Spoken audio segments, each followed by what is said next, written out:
నమస్తే, welcome to స్వతంత్ర news. నేను మాధురి. ముందుగా బులెటిన్ హెడ్లైన్స్ చూద్దాం. నేడు ఢిల్లీకి వెళ్లనున్న తెలంగాణ సీఎం. సిఈసి భేటీలో పాల్గొననున్న రేవంత్ రెడ్డి.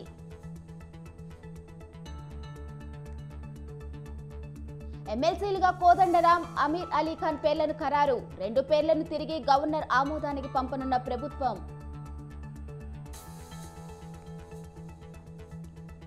ఏపీ పునర్నిర్మాణం కోసమే 3 పార్టీల పొత్తు. వైసీపీ విధ్వంస పాలన నుంచి రాష్ట్రాన్ని కాపాడుకోవాలన్న బాబు.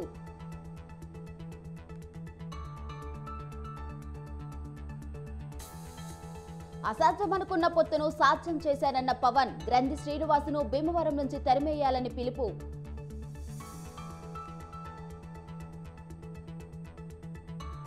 సీఎం కుర్చీలో కూర్చుకుంటే బీఆర్ఎస్ నేతలకు కడుపు మంటన్న రేవంత్. తాము దౌర్జన్యం చేసి ఉంటే కాంగ్రెస్ మిగిలేదే కాదన్న కేసీఆర్.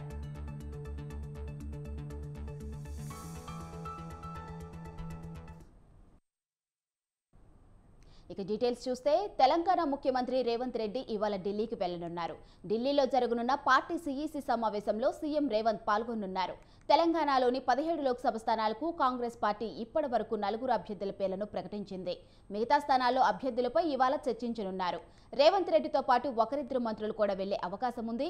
జహీరాబాద్ నుంచి సురేష్ షెట్కార్, చేవెళ్ల నుంచి సునీత మహేందర్ రెడ్డి, నల్గొండ నుంచి కుందూరు రఘువీర్, మహబూబాబాద్ నుంచి బలరాం నాయక్ పేర్లను ప్రకటించింది. మహబూబ్ నగర్ నుంచి వంశీచందర్ రెడ్డి పేరును సీఎం ప్రకటించారు.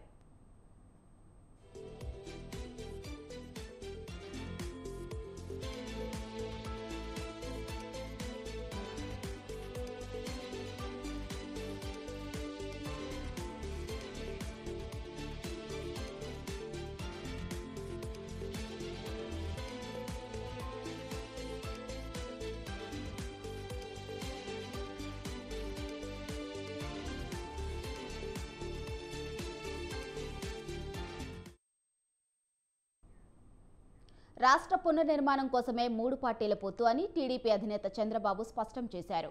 వైసీపీ విధ్వంస పాలన నుంచి రాష్ట్రాన్ని కాపాడుకోవడం కోసం మళ్లీ 3 పార్టీలు చేతులు కలిపాయని చెప్పారు.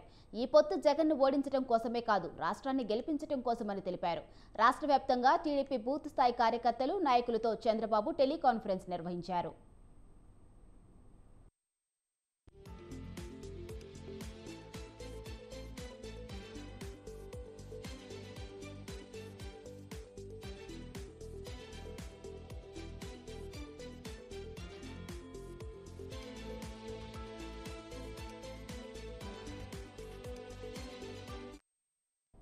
కింది స్థాయిలో నేతలు, కార్యకర్తలు కలిసి ముందుకెళ్లాలని సూచించారు. విభేదాలను పక్కన పెట్టి గెలుపు ఒక్కటే లక్ష్యంగా పనిచేయాలని దిశానిర్దేశం చేశారు. ఎన్నికల్లో ప్రతి ఓటు, ప్రతి సీటు ముఖ్యమేనన్నారు. టీడీపీ, బీజేపీ, జనసేన కూటమి 160కు పైగా సీట్లు సాధించాలని దిశానిర్దేశం చేశారు. పార్టీ నేతలు, అభ్యర్థులు ప్రతి అంశాన్ని ఎన్నికల కమిషన్ దృష్టికి తేవాలని సూచించారు. షెడ్యూల్ వచ్చిన తరువాత వైసీపీ ఆగడాలు, తప్పుడు అధికార ఆటలు సాగవని చంద్రబాబు చెప్పారు.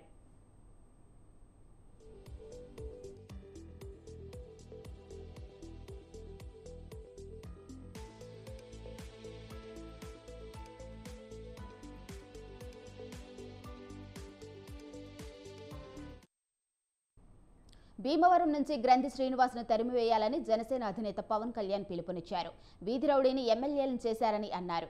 అన్యాయం జరిగితే యుద్ధం చేయటం తనకు తెలుసని వార్నింగ్ ఇచ్చారు. మాజీ ఎమ్మెల్యే పులపర్తి రామాంజనేయులు జనసేనలో చేశారు. పార్టీ కండువా కప్పి ఆయన్ను జనసేనలోకి పవన్ కళ్యాణ్ ఆహ్వానించారు. రామాంజనేయులు రాక జనసేనకు చాలా కీలకమని చెప్పారు. ఎమ్మెల్యేగా ఓడిన వ్యక్తి కూటమిని ముందుకు తీసుకువెళ్లడంలో కీలకంగా మారాడని అన్నారు. ఎమ్మెల్యేగా ఓడిన జనం కుండెల్లో స్థానం బలాన్ని ఇచ్చిందన్నారు. ఎవరెన్ని కోట్లు పంచినా భీమవరంలో గెలుపు తమదేనని పవన్ ధీమా వ్యక్తం చేశారు. నేను కోరుకుంటుంది, ఇప్పుడు దాకా నేను నోరెత్తలేదు, ఇప్పుడు ఎత్తుతున్నాను. కంది శ్రీనివాస్ని అక్కడి నుంచి తరివేయాలి.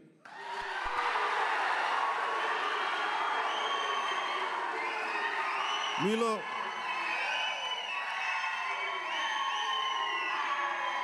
బంధువు అతను, చాలా మందికి అతను బంధువు సరైనవాడా? కాపు కులస్తుడే సరైనవాడా? కాపు కులస్తుడే మంచి చేసేవాడా? కాపు కులస్తుడే సమాజానికి అండగా ఉండేవాడా? మరి అలాంటి వాడిని ఎలా వెనకేసుకొస్తాం? మన బంధువు అని చెప్పి, మన కాపు కులస్తుని చెప్పి ఎలా వెనకేసుకొస్తాం? ఇలా చేస్తే బుట్టలో, తాజా పండు ఉన్న బుట్టలో కుళ్ళిపోయిన పండు వస్తే మొత్తం ఎలా కుళ్ళిపోద్దో వెనకేసుకొచ్చే వాళ్ళు కూడా కుళ్ళిపోతారు. ముఖ్యంగా భీమవరంలో కావాల్సింది రౌడిజంని కట్టడి చేయాల్సిన అవసరం చాలా. అంటే నేను కొన్ని గొడవలు పెట్టుకోను, ఆ ధైర్యం లేక ఇవన్నీ కాదు. నేను పెట్టుకుంటే గొడవ పెట్టుకుంటే ఎటు దారి తీస్తుందో అన్న ఒక బాధ్యత నన్ను చాలా నియంత్రిస్తుంది. మన ఎవరు నన్ను ఆపడానికి రాళ్ళు గీళ్ళు వేయడానికి నా మీద సిద్ధపడ్డారు. అలాంటి రౌడీ మూకలకు కూడా చెప్తా ఉన్నాను, నేను చాలా హ్యాండ్స్ ఆన్ పొలిటికల్ లీడర్. గుర్తుపెట్టుకోండి, ఎంత పద్ధతిగా మాట్లాడతానో, ఎంత పాలసీ మేకింగ్ గురించి మాట్లాడతానో.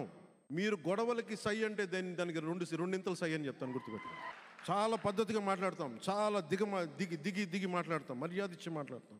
రౌడిజం చేస్తామంటే రేపొద్దున వస్తాం, మేము భీమవరంకి వస్తాను, ఈసారి మీరు నా మీద దాడి చేయండి, నేను చూస్తాను. ఎందుకంటే నేను యుద్ధంనే ప్రకటించాను, తాడేపల్లిగూడెం సభలో యుద్ధంనే ప్రకటించాను. అతను సిద్ధమని ఆయన చిన్న కోకిలా కోస్తున్నాడు కదా, ఆయనకి యుద్ధమే యుద్ధం తాలూకు అంతిమ లక్ష్యం ప్రక్షాళన. నేను తీసుకున్నది తక్కువ ఎక్కువ ఇవన్నీ మర్చిపోండి. 175 సీట్లు జనసేన పోటీ చేస్తుంది, 175 సీట్లో భారతీయ జనతా పార్టీ పోటీ చేస్తుంది, 175 సీట్లో తెలుగుదేశం పోటీ చేస్తుంది.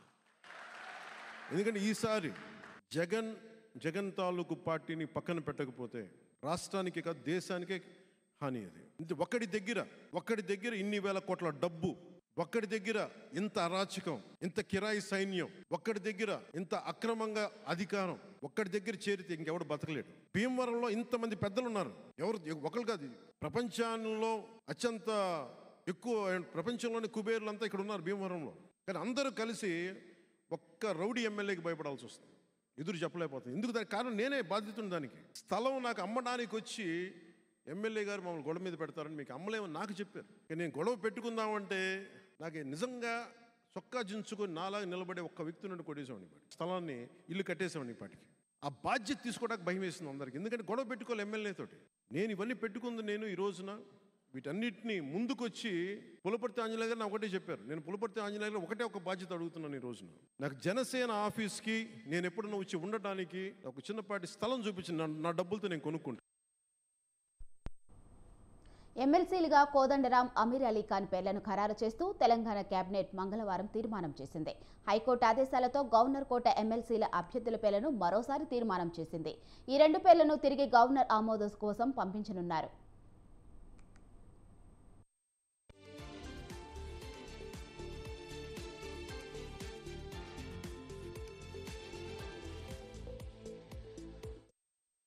ఇక ఇటీవల గవర్నర్ కోట ఎమ్మెల్సీ ఎన్నికల విషయంలో రేవంత్ ప్రభుత్వానికి తెలంగాణ హైకోర్టు షాక్ ఇచ్చింది.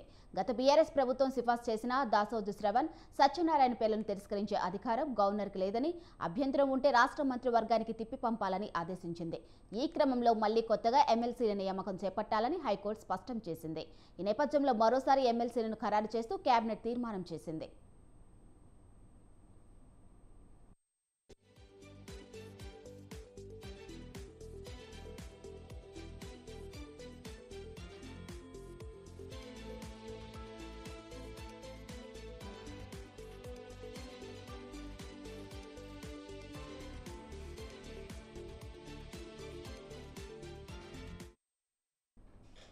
కాళేశ్వరం ప్రాజెక్టులో 3 పిల్లర్ల కింద ఇసుక జారిపోతే బ్రహ్మాండం బద్దలైనట్లు ప్రచారం చేస్తున్నారని బీఆర్ఎస్ అధినేత కేసీఆర్ విమర్శించారు. కరీంనగర్లో బీఆర్ఎస్ కథనపేరి సభలో కేసీఆర్ కాంగ్రెస్ బీజేపీలపై విరుచుకుపడ్డారు. తాము దౌర్జన్యం చేసి ఉంటే కాంగ్రెస్ వాళ్లు మిగిలేవాళ్లు కాదన్నారు. ఆశకుపోయి కాంగ్రెస్ను గెలిపిస్తే గ్యారంటీల అమలు వదిలి ఢిల్లీకి సూట్ కేసులు మోస్తున్నారని విమర్శించారు. కాంగ్రెస్ నేతలు బోగస్ మాటలు చెప్పి అధికారంలోకి వచ్చారన్న కేసీఆర్ మేడిగడ్డలో ఇసుక జారి 2 పిల్లలు కుంగిపోయాయని తెలిపారు.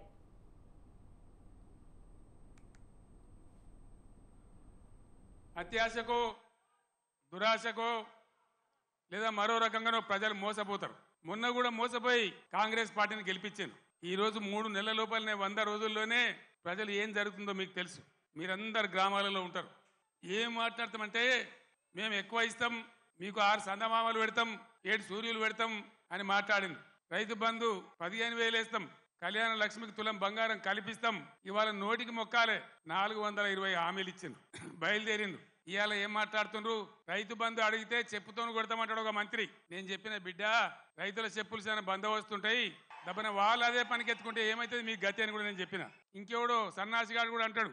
అంటే ఏందన్నట్టు, ఇప్పుడు ఇన్న ముఖ్యమంత్రి ఆయనను 6 గ్యారెంటీలు ఇవ్వయా, కరెంట్ ఎందుకు మాయమైందా, నీళ్ళు ఎందుకు మాయమవుతున్నాయని అడిగితే ఆయన నేను పండబెట్టి తొక్కుతా, పేగులు మెడలేసుకుంటా, పెండ ముఖానికి రాసుకుంటా, చీరుతా, సంపుతా, మానవ బాంబునైతా మట్టి బాంబునైతా అని మాట్లాడతాడు. ఇంత అసహనమా? ఒక ముఖ్యమంత్రి మాట్లాడవలసిన భాషనా ఇది? పద్ధత?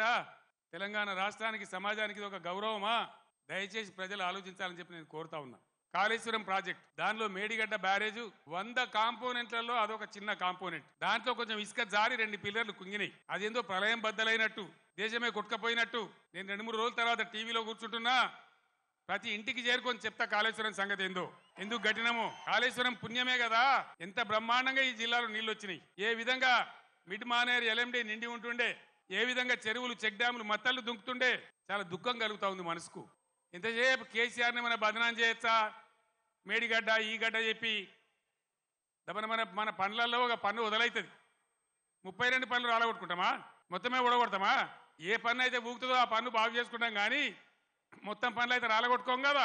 300 పైచిలకు పిల్లర్లు ఉండేటువంటి కాళేశ్వరం ప్రాజెక్టులో 2 పిల్లర్లు కుంగిపోయినాయని, అది భారతదేశమే మునిగిపోతున్నంత బొబ్బ చేసి కేసీఆర్ మీద బదనాం పెట్టాలనే పద్ధతిలో ఇలా చిల్లర రాజకీయం చేస్తూ ఉన్నారు తప్ప, మరి రైతుల మంచినీళ్ళు ఇలా మార్చి 10-12కే గిట్లా ఉంటే రేపు ఏప్రిల్ మే నెలలో ఏం కావాలి మన గతి? టీఆర్ఎస్ తెలంగాణ గలం శాసనసభలో కానీ పార్లమెంట్లో కానీ అన్ని విధాల ఇటు రాష్ట్రాన్ని కేంద్రాన్ని ఒప్పించి మెడలు వంచి బ్రహ్మాండంగా పని జరిగాయనంటే బీఆర్ఎస్ ఉండాలి. కాబట్టి నేను తెలంగాణ యావత్ ప్రజానీకాన్ని కోరుతా ఉన్నా, నా మాటల్ని మీరు దయచేసి ఆలోచన చేయండి. ఈ కరీంనగర్లో నిలువెత్తున తెలంగాణ సోయి నింపుకున్నవాడు మన వినోద్ కుమార్. క్లీన్ క్యారెక్టర్ అన్న వ్యక్తి మన వినోద్ కుమార్. ఈయనకు బండి సంజయ్కి పోలిక లేదు, పొంతన లేదు, నక్కకు నాగలోకి అనుకున్న తేడా ఉంది. ఈ విషయాలు గమనించి ఎవరుంటే బాగుంటుంది అనేది మీరు నిర్ణయించి దయచేసి వినోద్ కుమార్ గారిని గెలిపించాలి అని నేను కోరుతా ఉన్నా. మోదీ మూడోసారి ప్రధాని కావడం ఖాయమని కేంద్ర హోంమంత్రి అమిత్ షా అన్నారు. హైదరాబాద్ ఎల్బీ స్టేడియంలో నిర్వహించిన బీజేపీ బూత్ స్థాయి అధ్యక్షుల విజయ్ సంకల్ప సభలో అమిత్ షా ముఖ్య అతిథిగా పాల్గొని ప్రసంగించారు. మోదీని మూడోసారి ప్రధానిగా చేద్దామని 400 ఎంపీ సీట్లను ఆయనకు కానుగ్గా ఇద్దామని పిలుపునిచ్చారు. మజ్లిస్ ఎజెండాతోనే కాంగ్రెస్ బీఆర్ఎస్ పనిచేస్తాయని ఆరోపించారు. కొత్తగా వచ్చిన కాంగ్రెస్ ప్రభుత్వం కూడా మజ్లిస్ భయపడుతుందని విమర్శించారు. 3 వారసత్వ పార్టీలేనన్న అమిత్ షా అవి కేవలం ఓట్ బ్యాంక్ రాజకీయాలే చేస్తాయని చెప్పారు. आप सभी को मिलने के लिए, आपसे बात करने के लिए इसलिए आया हूं कि चुनाव तेलंगाना में भारतीय जनता पार्टी को और मजबूत कर 12 से ज्यादा सीटें भारतीय जनता पार्टी की जिताने का चुनाव। हम सब 400 पार का लक्ष्य तो याद रखें, 400 पार का लक्ष्य सिद्ध करना ही है, परंतु ये 400 में 12 कमल यहां से दिल्ली भेजने का काम तेलंगाना की जनता ने। हमें लगा कि तेलंगाना की जनता ने कांग्रेस को मैंडेट दिया, शायद अब मजलिस का प्रभाव खत्म होगा।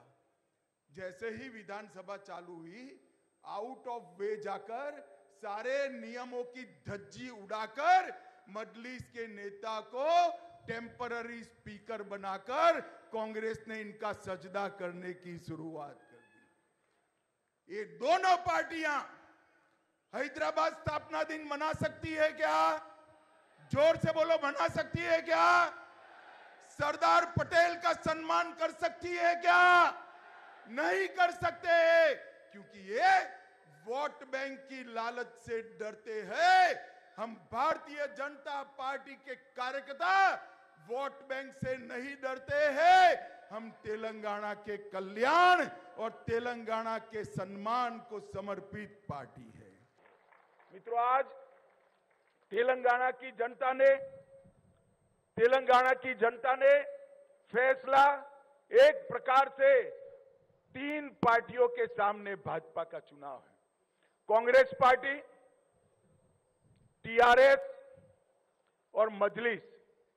मगर मैं कहता हूं ये तीनों पार्टियों का एजेंडा एक ही है। मेरी बात ध्यान से सुनना, 3 पार्टियों के सामने तेलंगाना की जनता को, भारतीय जनता पार्टी को और मोदी जी को चुनना है। 1 कांग्रेस पार्टी, 2 टीआरएस, तीसरा मजलिस परंतु पार्टी कहने को तीन है मगर एजेंडा एक ही है। एक कांग्रेस और टीआरएस मजलिस के एजेंडे पे चलते हैं, मजलिस का एजेंडा लागू करते हैं। मुझे भाइयों और बहनों बताओ, हैदराबाद स्थापना दिन मनाना चाहिए या नहीं मनाना चाहिए? जोर से बोलिए, मनाना चाहिए या नहीं मनाना चाहिए? ये मुस्लिम रिजर्वेशन हटना चाहिए या नहीं हटना चाहिए? जोर से बोलो, हटना चाहिए या नहीं हटना चाहिए? क्या कांग्रेस हटा सकती है? टीआरएस हटा सकती है? मजलिस हटाना चाहती है? ये तीनों एक दूसरे के चट्टे बट्टे हैं, ये तीनों पार्टियां एक है। లోక్సభ ఎన్నికలకు సంబంధించి కాంగ్రెస్ పార్టీ రెండో జాబితాను విడుదల చేసింది. ఇప్పటికే 39 మంది అభ్యర్థులతో తొలి జాబితాను ప్రకటించిన కాంగ్రెస్ తాజాగా 43 స్థానాలకు అభ్యర్థులను ఖరారు చేసింది. అసోం, మధ్యప్రదేశ్, రాజస్థాన్, గుజరాత్, ఉత్తరాఖండ్లోని పోటీ చేయబోయే అభ్యర్థుల జాబితాను పార్టీ జాతీయ ప్రధాన కార్యదర్శి కేసీ వేణుగోపాల్ ప్రకటించారు. ఈ జాబితాలో 3 మాజీ ముఖ్యమంత్రుల కుమారుల పేర్లు కూడా ఉన్నాయి. Now I am going to announce the candidates which have been cleared by the Central Election Committee of the Congress Party. Assam, Kokrajhar ST, Garjan Mashari. Assam, Dubri, Rakibil Hussain. Assam, Barpeta, D. Bayan. Assam, Darang, Udalguri, Madhav Rajbanshi. Assam, Gauhati, Srimati Meera Barthukar Goswami. Assam, Dipu Joyram Engling. Assam, Karimganj, Hafiz Rashid Ahmad Chowdhury. Assam, Silchar, Surjaya Kant Sarkar. Assam, Nagaon, Pratyut Bardoli. Assam Kazaringa, Srimati Rosalina Turki. Assam Sonitpur, Premlal Ganchu. Assam Jorhat, Gaurav Gogoi. Then Gujarat Kutch, Nishibai Lalan. Gujarat Ben. Lok Sabha ఎన్నికల వేళ ప్రధాని నరేంద్ర మోదీ పలు అభివృద్ధి సంక్షేమ కార్యక్రమాలు చేపడుతూ భారీ ప్రాజెక్టులకు శ్రీకారం చుడుతూ బిజీగా ఉన్నారు. దేశవ్యాప్తంగా ఒకేసారి 10 వందే భారత్ ఎక్స్ప్రెస్ రైళ్లను ప్రారంభించారు. తెలుగు రాష్ట్రాల్లో కొత్తగా 2 వందే భారత్ రైలుకు మోదీ జెండా ఊపారు. గుజరాత్లోని అహ్మదాబాద్లోనే 1,00,000 కోట్ల రూపాయల విలువైన పలు అభివృద్ధి ప్రాజెక్టులకు శంకుస్థాపన చేశారు.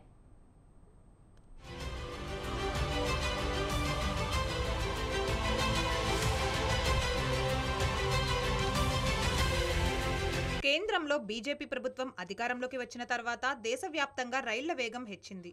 ఏకంగా 50 వందే భారత్ ఎక్స్ప్రెస్ రైళ్లు పరుగులు పెడుతున్నాయి. నేడు ప్రధాని మోదీ కొత్తగా 10 వందే భారత్ ఎక్స్ప్రెస్ రైళ్లను పచ్చజెండా ఊపి ఒకేసారి ప్రారంభించారు. తెలుగు రాష్ట్రాలకు మరో 2 వందే భారత్ ఎక్స్ప్రెస్ రైళ్లు వచ్చేశాయి. నిరంతరం రద్దీగా ఉండే సికింద్రాబాద్ విశాఖపట్నం మధ్య మరో వందే భారత్ నేటి నుంచి పరుగులు పెడుతోంది. అలాగే విశాఖ నుంచి పూరికి మరో వందే భారత్ ఎక్స్ప్రెస్ మొదలైంది. దీనితో తెలుగు ప్రయాణికులకు మరింత సౌకర్యం కలిగింది. తెలుగు రాష్ట్రాలకు 2 కొత్త వందే భారత్ రైళ్లు కేటాయించడం పట్ల కేంద్ర మంత్రి కిషన్ రెడ్డి సంతోషం వ్యక్తం చేశారు. గత 10 సంవత్సరాలుగా దేశంలో రైల్వేలు గణనీయమైనటువంటి ప్రగతి పథాన ముందుకెళ్తా ఉన్నాయి. సౌకర్యవంతమైనటువంటి వేగవంతమైనటువంటి ప్రయాణం మన ఇండియన్ రైల్వేలో ముందుకు తీసుకెళ్లాలనే ఉద్దేశంతో అనేక రకాల విధానపరమైన నిర్ణయాలు తీసుకోవడం జరిగింది. రైల్వే బడ్జెట్ను కూడా కేంద్ర ప్రభుత్వ బడ్జెట్తో అనుసంధానం చేసి ఆ యొక్క బడ్జెట్లోనే ఏ రకమైనటువంటి నిధుల కొరత ఉండకూడదు అన్న ఉద్దేశంతో రైల్వే బడ్జెట్ను గవర్నమెంట్ ఆఫ్ ఇండియా బడ్జెట్లో మెర్జ్ చేయడంతో ఈ యొక్క సంస్కరణలు ప్రారంభమైనాయి. రానున్న రోజుల్లో ఈ రైల్వేను మరింతగా ముందుకు తీసుకెళ్లాల్సినటువంటి అవసరం ఉంది. ఈ యొక్క తెలుగు రాష్ట్రాల పట్ల, తెలుగు రాష్ట్రాలలో రైల్వే అభివృద్ధి పట్ల మరి నరేంద్ర మోడీ గారి నాయకత్వంలో కేంద్ర ప్రభుత్వము చిత్తశుద్ధితో వ్యవహరిస్తున్న విషయాన్ని ఈ సందర్భంగా మనస్తున్నాను. ప్రధాని మోదీ అహ్మదాబాద్లోని డిఎఫ్సి ఆపరేషన్ కంట్రోల్ సెంటర్ను సందర్శించారు. 1,06,000 కోట్ల రూపాయలకు పైగా వ్యయంతో చేపట్టనున్న రైల్వే, పెట్రోకెమికల్స్ ప్రాజెక్టులకు శంకుస్థాపన, ప్రారంభోత్సవాలు చేశారు. ఈ కార్యక్రమంలో కేంద్ర రైల్వే మంత్రి అశ్విన్ వైష్ణవ్, గుజరాత్ గవర్నర్ ఆచార్య దేవవ్రత్, సీఏ భూపేంద్ర పటేల్ పాల్గొన్నారు. కొత్తగా చేపట్టబోయే ప్రాజెక్టులో రైల్వే మౌలిక సదుపాయాల కల్పనకు, కనెక్టివిటీ పెంచేందుకు సంబంధించిన ప్రాజెక్టులు కూడా ఉన్నాయి. పెట్రోకెమికల్స్ పరిశ్రమకు గణనీయమైన ప్రోత్సాహం లభిస్తుంది. 2024 की ही बात करूं, 2024 आने मुश्किल से अभी 75 दिन हुए हैं 2024 के. इन करीब 75 दिन में 11 लाख करोड़ रुपए से ज्यादा की परियोजनाओं का लोकार्पण और शिलान्यास हो चुका है. और अगर मैं पिछले 10-12 दिन की बात करूं, पिछले 10-12 दिन में ही 7 लाख करोड़ रुपए से ज्यादा की परियोजनाओं का लोकार्पण और शिलान्यास हुआ है। आज भी विकसित भारत की दिशा में देश ने एक बहुत बड़ा कदम उठाया। इस कार्यक्रम में अब यहाँ 1 लाख करोड़ रुपए से ज्यादा की परियोजनाओं का और लोकार्पण और शिलान्यास हुआ है। और आप देखिए आज 85,000 करोड़ रुपए, 85,000 करोड़ रुपए से अधिक से सिर्फ और सिर्फ रेलवे के प्रोजेक्ट देश को मिले हैं। రైల్వే వర్క్షాపులు, లోకో షెడ్లు, పిట్ లైన్లు, కోచింగ్ డిపోలు, ఫాల్తాన్ బారామతి కొత్త line, electric traction system upgrade project ప్రధాని ప్రారంభించిన వాటిలో ఉన్నాయి. అలాగే అహ్మదాబాద్లోని వెస్ట్రన్ డిఎఫ్సి ఆపరేషన్ కంట్రోల్ సెంటర్ను ప్రధాని ప్రారంభించారు. న్యూ ఖుర్జా నుండి సన్హేవాల్, న్యూ మకర్పూరా, న్యూ గేల్వాడ్ మధ్య ఫ్రైట్ కారిడార్ 2 కొత్త విభాగాలకు ప్రధాని మోదీ శంకుస్థాపన చేశారు.